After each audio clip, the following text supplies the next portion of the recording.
យើងវាចាក់ការខ្វល់វាមិនបានញាតិញោមត្រូវតែខ្វល់ប៉ុន្តែយើងខ្វល់ក្នុងរឿងវាយ៉ាងម៉េចវាចាក់ការខ្វល់មិនបានទេទាំងញោមទាំងអាត្មាហ្នឹងសំបីអាត្មាមកបប្រតិបត្តិធម៌ថាខំអង្គុយសមាធិក៏ព្រោះតែខ្វល់រឿងសត្វលោកហ្នឹងមិនអង្គុយសមាធិអប់រំទូមានចិត្តខ្លីនោះបានជាមនុស្សល្អទូមានគេកើតដោយសារការខ្វល់នោះឯងពីព្រះសម្មាសម្ពុទ្ធព្រះអង្គខ្វល់សត្វលោកហ្នឹង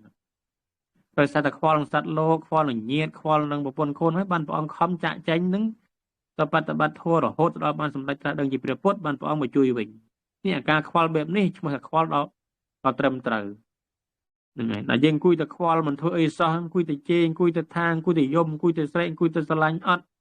ធ្វើអីកើតជាប្រយោជន៍សោះចាអាការខ្វល់របស់យើងវាទៅជាខ្វល់ហើយខ្វាយទៀតណាអាខ្វល់ខ្វាយណា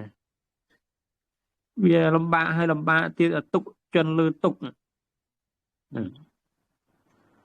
យើងត្រូវប្រើសតិស្មារតីខ្វល់ខ្វាយក្នុងរឿងរ៉ាវទាំងឡាយក្នុងជីវិតរបស់យើងក្តីអ្នកដទៃក្តីសង្គមជាតិក្តីយើងខ្វល់ខ្វាយយ៉ាងម៉េចកុំឲ្យមានទោស